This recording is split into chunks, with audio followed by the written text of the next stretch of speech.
قاری محمد طیب قاسمی کے YouTube channel کو سبسکرائب کیجیے اور امن کے پیغام کو پھیلانے میں ہماری مدد کیجیے اور نیچے دیے گئے ہوئے بیل آئیکن کو کلک کریں تاکہ ہر آنے والی نئی ویڈیو آپ کو براہ راست مل سکے۔ نحمده ونصلي على رسوله الكريم اما بعد اللهم صل وسلم وبارك على سيدنا ومولانا محمد وعلى آله واصحابه۔ ناظرین و سامعین، نبی پاک صلی اللہ علیہ وسلم کے اہم معجزات میں سے معجزہ سفر معراج کی بات آپ حضرات کے سامنے چل رہی تھی۔ یہ صرف ایک معجزہ نہیں بلکہ اس کے اندر قدم قدم پر معجزات ہیں۔ کل میں نے عرض کیا تھا کہ نبی کریم صلی اللہ علیہ وسلم کا دربار خداوندی میں پہنچنا اور آپ صلی اللہ علیہ وسلم کو اللہ پاک کی طرف سے انعامات کا عطا کیا جانا، جن میں حضور پاک صلی اللہ علیہ وسلم نے ارشاد فرمایا کہ سورہ بقرہ کی آخری آیات انعام کے طور پر مجھے عطا کی گئی، اور پھر فرمایا اللہ پاک کی طرف سے میری امت کے لیے نماز کو بطور معراج کے عطا کیا گیا۔ اگر اس تفصیل میں جائیں تو یہ کئی دنوں کا اس پر بیان ہو سکتا ہے کہ نماز کیسے معراج ہے، لیکن چونکہ ابھی ہمارا وہ موضوع نہیں، اس لیے میں اس پر بات نہیں کرنا چاہوں گا۔ تیسری چیز ارشاد فرمائی کہ شرک نہ کرنے والے پر اللہ پاک کے انعامات کی جو بارش ہوئی اور ہوگی وہ بھی ایک لاجواب تحفہ ہے۔ آپ صلی اللہ علیہ وسلم نے ارشاد فرمایا واپسی پر، کل میں نے عرض کیا تھا کہ حضرت ابراہیم علیہ السلام سے ملاقات ہوئی، اور حضرت ابراہیم علیہ السلام سے میں نے امت کے لیے کچھ نصیحت کرنے کا کہا، تو فرمایا ابراہیم علیہ السلام نے کہ اپنی امت سے کہنا کہ جنت ایک چٹیل میدان ہے، اس کو گھنا جنگل بنانا، خوشبودار جنگل بنانا، درخت لگانا، یہ تمہارا کام ہے۔ جتنا ہی زیادہ ذکر خداوندی کرو گے اتنا ہی زیادہ تمہاری جنت کے باغات گھنے ہوں گے، جن میں مثال کے طور پر کلمہ نے عرض کیا تھا، یہ بھی حدیث ملتی ہے، سبحان اللہ ایک درخت، الحمدللہ ایک درخت، اللہ اکبر ایک درخت، سبحان اللہ و بحمدہ سبحان اللہ العظیم، سبحان اللہ والحمدللہ ولا الہ الا اللہ واللہ اکبر، لا الہ الا اللہ محمد الرسول اللہ، سبحان اللہ والحمدللہ ولا الہ، یعنی یہ جتنے اذکار ہیں یہ آپ کی جنت کو جہاں گھنا بنائیں گے وہیں آپ کی جنت خوبصورت بن جائے گی۔ آپ صلی اللہ علیہ وسلم نے ارشاد فرمایا کہ مجھے جنت دکھائی گئی، چلتے چلتے جنت میں جبرائیل امین اور میں تھے، دوسرا کوئی چلنے والا نظر تو نہیں آ رہا لیکن اس کے چلنے کی آواز آ رہی ہے، تو میں نے جبرائیل امین سے پوچھا کہ نظر تو کوئی نہیں آ رہا لیکن معلوم ہوتا ہے کچھ چل رہا ہے، تو مجھے بتایا گیا کہ سیدنا بلال حبشی رضی اللہ تعالی عنہ مکے کی گلیوں میں چلتے ہیں تو اللہ پاک روزانہ ان کے جوتوں کی آواز عرش پہ بیٹھ کر سنتا ہے۔ پھر فرمایا مجھے جنت میں ایک محل دکھایا گیا عالی شان قسم کا، میں نے پوچھا جبریل سے تو جبریل نے کہا کہ یہ آپ کے صحابی جلیل القدر سیدنا فاروق اعظم رضی اللہ تعالیٰ عنہ کا محل ہے۔ تو میں نے چاہا کہ اندر جاؤں تو میں اندر گیا تو اس محل میں تالاب کے کنارے میں نے کچھ حوروں کو بیٹھے دیکھا جن کا رنگ سانولا تھا، تو میں پیچھے ہٹ آیا، شرم کا مارا ہوا، تو فرمایا زمین پر آ کر، مکہ میں آ کر میں نے فاروق اعظم سے پوچھا اور سارا واقعہ سنایا کہ یہ جنت کی حور، ان کا تو حسن و جمال ایسا، لیکن تمہاری جنت میں، تمہارے محل میں نے تمہارے لیے جو اللہ نے حوریں مقرر کر رکھی ہیں سانولے رنگ کی دیکھی، یہ کیا ہے؟ تو عرض کیا یا رسول اللہ صلی اللہ علیہ وسلم مجھے سانولا رنگ زیادہ پسند ہے۔ تو آپ صلی اللہ علیہ وسلم نے ارشاد فرمایا ہاں ہو سکتا ہے کہ تمہاری پسند کے مطابق اللہ تعالیٰ نے تمہارے لیے جنت میں ایسے ہی حوروں کا بندوبست کر رکھا ہو، لیکن میں تمہاری غیرت سے اور تمہارے شرم کی وجہ سے باہر نکل آیا۔ تو سیدنا فاروق اعظم رضی اللہ تعالیٰ عنہ نے سن کر عرض کیا یا رسول اللہ کیا میں آپ سے شرم و حیا کرتا؟ ارشاد فرمایا بہرحال تیری غیرت میرے سامنے رہی۔ آپ صلی اللہ علیہ وسلم نے ارشاد فرمایا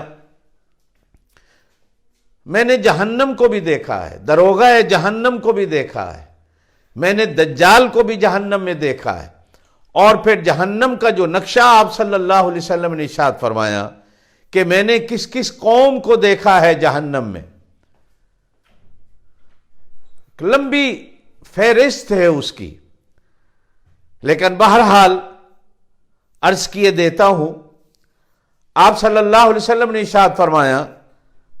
میں نے ایک ایسی قوم کو دیکھا کہ آگ کے انگارے، جن کے پیٹ بڑے بڑے تھے اور آگ کے انگاروں سے ان کے پیٹ بھرے جا رہے تھے۔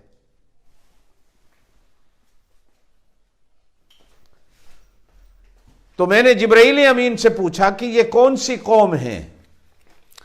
تو آپ صلی اللہ علیہ وسلم نے ارشاد فرمایا مجھے بتایا گیا کہ یہ وہ لوگ ہیں جو یتیموں کا مال کھانے والے، یتیموں کا حق کھانے والے، اور قرآن میں بھی فرمایا گیا کہ جو یتیم کا مال کھاتا ہے وہ اپنے پیٹ میں آگ کے انگارے ڈالتا ہے۔